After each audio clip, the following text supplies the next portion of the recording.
1528లో ప్రారంభమైన అయోధ్య రామమందిర వివాదం 2019లో సుప్రీంకోర్టు తీర్పుతో ముగిసింది.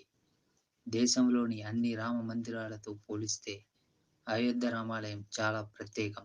ఎందుకంటే రాముడి జన్మభూమిగా భావించే చోట రామ మందిరాన్ని నిర్మించడం కోసం ఎన్నో పోరాటాలు జరిగాయి. మరెన్నో వివాదాలు అయోధ్యను చుట్టుముట్టాయి. మేఘాలుల పరిపాలన కాలంలో 1528లో అయోధ్యలో బాబ్రీ మసీద్ నిర్మాణానికి అప్పటి చక్రవర్తి బాబర్ పాలనలో కమాండర్ ఉన్న మీర్ బకి ఆదేశాలు జారీ చేశారు.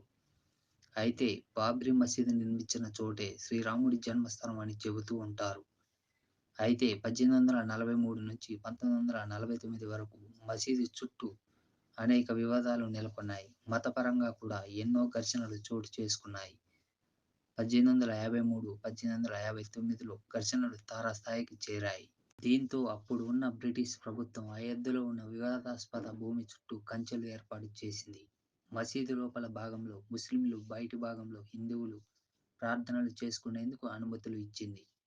ఇక భారతదేశానికి స్వతంత్రం తర్వాత 1949 సెప్టెంబర్ 23న తేదీన అయోధ్య వివాదం మరోసారి తారస్థాయికి చేరింది. మసీదు లోపల శ్రీరాముడి విగ్రహాలను గుర్తించినట్లు హిందువులు చెప్పడం అప్పట్లో సంచలనంగా మారింది. శ్రీరాముడే సాక్షాత్కరించాడని హిందువులు ప్రచారం చేశారు. అప్పుడు మత ఘర్షణలు జరుగుతాయేమోనన్న భావనతో మసీదు లోపల నుంచి విగ్రహాలను తొలగించాలని అప్పటి ఉత్తరప్రదేశ్ ప్రభుత్వం ఆదేశాలు జారీ చేసింది. మతపరమైన మనోభావాలు దెబ్బతింటే ఏర్పడే హింసను నియంత్రించడం కష్టమంటూ రాముడి విగ్రహాలను మసీదు లోపల నుంచి తీయలేమని అప్పటి జిల్లా మేజిస్ట్రేట్ కె.కె. నాయర్ చెప్పారు. ఇక 1950లో ఫరీదాబాద్ సివిల్ కోర్టులో 2 పిటిషన్లు దాఖలయ్యాయి. వివాదాస్పద భూమిలో శ్రీరాముడి పూజలు చేసేందుకు అనుమతి ఇవ్వాలని ఆయా వాద్యాల పిటిషనర్లు పేర్కొన్నారు. 1961లో మసీదులోని విగ్రహాలను తొలగించి వివాదాస్పద భూమిని తమకు అప్పగించాలని కోరుతూ ఉత్తరప్రదేశ్ సున్నీ వక్ఫ్ బోర్డు కోర్టులో పిటిషన్ దాఖలు చేసింది. 1986లో ఉమేష్ చంద్ర పాండే వేసిన పిటిషన్ ఆధారంగా వివాదాస్పద భూమికి ఉన్న తాళాలను తీసేసి హిందువులు ప్రార్థనలు చేసుకోవచ్చని తెలిపారు.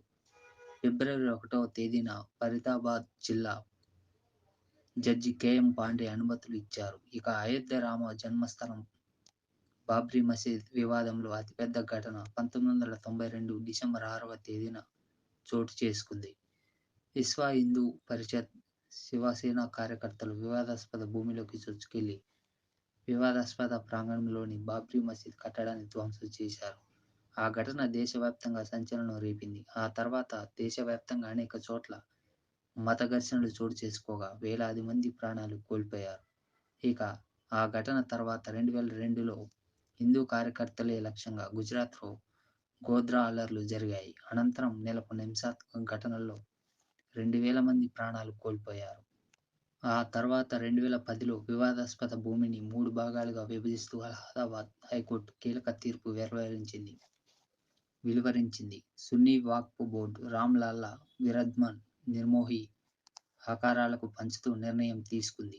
దీన్ని సుప్రీంకోర్టులో సవాల్ చేయగా అలహాబాద్ హైకోర్టు ఇచ్చిన తీర్పుపై 2011లో సుప్రీంకోర్టు స్టే విధించింది.